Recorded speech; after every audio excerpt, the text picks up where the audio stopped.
여러분,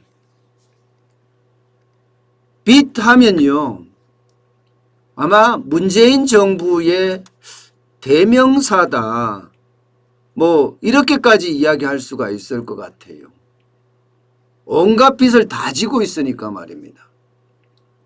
사회보험은 사회보험대로 고갈이 나서 빚을 지고 있고요. 예, 국가는 국가대로 계속 빚내서 돈을 찢고 있잖아요. 그래서인지 빚하면 문재인 정부하고 그냥 이꼬르가 됩니다. 등식이 바로 성립이 됩니다.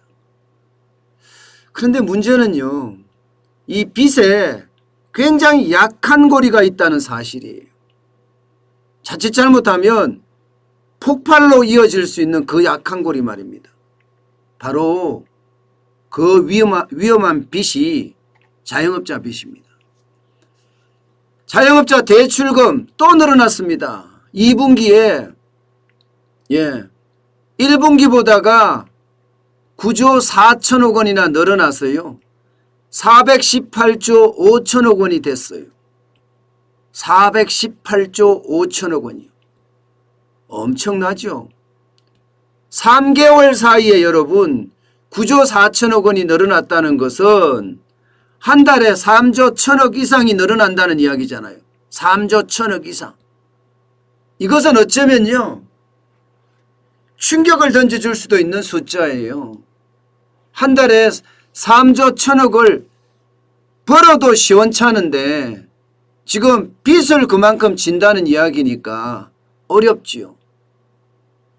여기서 진짜 문제가 되는 거는요, 이게 빚을 지는데 매출이라도 늘고 장사라도 잘 되면 이게 문제가 좀 희석이 됩니다. 그런데 장사가 안 돼요. 영업 제한을 시켰고요. 심지어는 영업 금지까지 시켜놨습니다. 4차 대유행 때문에 말입니다. 벌써 2달이 넘었어요. 그러니 이 자영업자 부채는요, 지금 어떤 방향으로 터질란지 진짜 아무도 짐작하지 못합니다. 그만큼 말입니다, 자영업자 부채는 폭발할 가능성이 크다는 이야기예요. 폭발할 가능성. 여러분, 이 지표를 한번 보세요. 이 지표를 보면 2019년 4월부터 2021년 2019년 4분기부터 2021년 1분기까지를 보면요, 대출금이 장난 아니게 늘어났죠. 59조가량이 늘어났습니다. 59조. 2019년 4분기에는요 350조였습니다. 그러던 것이 2020년을 거치면서 2021년 1분기까지 오니까 409조 1천억 원이 되더니 2분기가 되니까 418조 5천억 원이 된다는 이야기잖아요.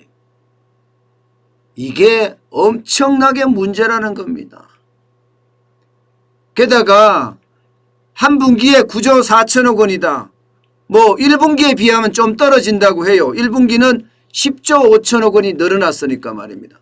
그러니까 2020년 말에서부터 2021년 1분기까지는 10조 5천억 원이 늘어났으니까 좀 그때보다는 줄어들었다고 합니다.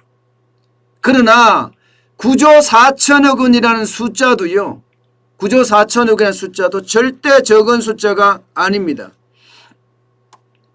일반적으로 말입니다, 코로나 이전에는 늘어난다고 하더라도 5조 6조선이었습니다. 5조 6조선. 그런데 지금 9조 10조까지 늘어난다는 것은 결국 말입니다, 자영업자들에게 부채 폭발이 닥쳐올 수 있다는 사실입니다. 게다가 말입니다, 여러분, 세부적으로 들어가 보면 진짜 어렵다는 이야기가 됩니다. 자, 여러분, 서비스업에서 쉽게 말하면 비대면이라고 이야기하는, 그쪽은 좀 좋아지는지 모르지만 대면 서비스 보세요. 도소매업 8조에 8조. 숙박 음식업 2조 6천억 원입니다. 뭐 부동산업 12조 1천억 원이요. 뭐 부동산업은 그렇다 치더라도 도소매업이나 음식 숙박업은 지금 난리도 아니죠. 예. 실제로 2분기 동안 서비스 산업 전체적으로만 33조 7천억 원이 늘어났습니다. 전체 증가율의 거의 뭐 70%가 넘는 숫자예요. 서비스업 전체가. 이게 말입니다. 예.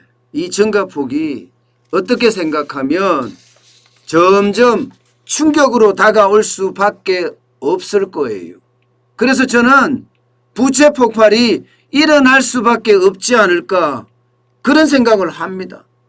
지금 그 어느 때보다 여러분 금융정책이 굉장히 중요한 지금 시점이 됐어요. 만약에 이 금융정책이 약간만 잘못하면요. 긴축 발작이 터지는 것은 어쩌면 당연해 보일 수도 있습니다. 왜냐고요? 다중채무자가 엄청나게 많다는 거예요. 다중채무자가. 지금 자영업자 중에 다중채무자는요. 2017년에는 92,792명이었습니다. 그런데 이것이 6월 말 현재로 보면 24만 689명이에요. 24만이에요. 금액도 145조 원입니다. 2017년 말에는요. 73조 원이었어요. 2배 이상이 늘었습니다. 2배 가까이 늘었습니다. 진짜 자영업자가 굉장히 약한 골이라 개인사업자가 약한 골이라고 말씀을 드렸잖아요. 여기서 저는요. 더 큰 문제라고 생각하는 게 20대 그 자영업자의 비중이 점점 다중채무자의 비중이 늘어난다는 거. 그리고 60대 이상이 또 많이 늘어난다는 사실이에요.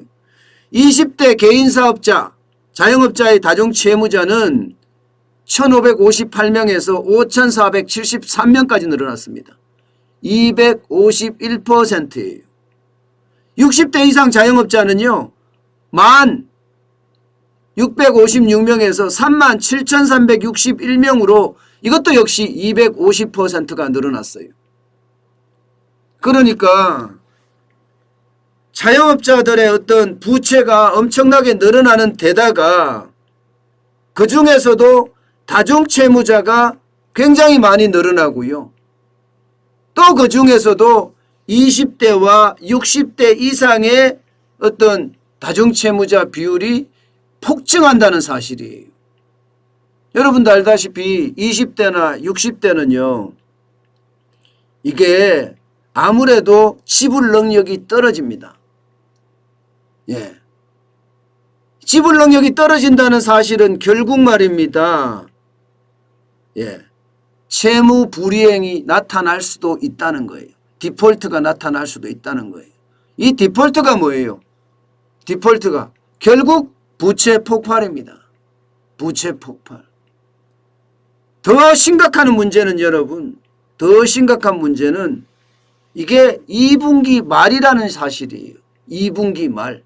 6월 말 현재라는 사실입니다. 6월 말 현재면 7월, 8월, 9월은 어떨까요? 7월, 8월, 9월은 이게 4차 대유행이 심각한 상태였고요. 지금 늘어난다고 이야기하지만 실질적으로 매출이 떨어지는 거 사실이거든요. 그러면 이들에게는요. 빚으로 살 수밖에 없습니다. 빚으로. 근데 빚도 구할 수 없다 그러면 어떻게 돼요? 폭발합니다. 저는 그게 가장 큰 문제라고 생각을 하고요.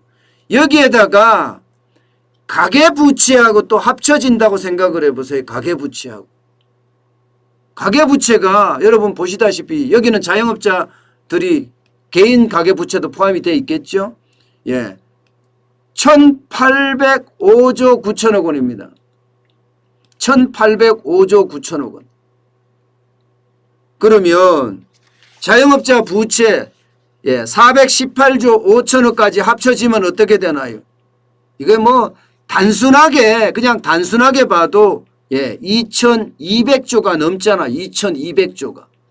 2200조는 여러분 우리나라의 GDP가 1920조 정도밖에 안 됩니다. GDP라는 게 우리나라 국민이 한 해 동안 생산하는 총액을 말하거든요. 이게 1920조밖에 안 되는데 가계부채와 자영업자 부채를 합치니까 2200조가 된다. 와, 이거는요 여러분 그 어느 때보다 충격이 될 수도 있습니다. 저는 그래서 이 부분에 대한 어떤 특단의 대책이 있지 않는 한 이 가계부채가 쉽게 버텨낼 수 있을까, 그런 두려움, 자영업자들이 살아날 수 있을까, 그런 두려움이 훨씬 커집니다.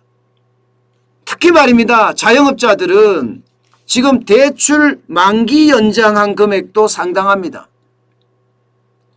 이게 자영업자 그리고 영세기업, 중소기업까지 따지면 현재 6월 말 현재 대출 만기 연장한 금액이 거의 213조가량 된다고 나와 있거든요.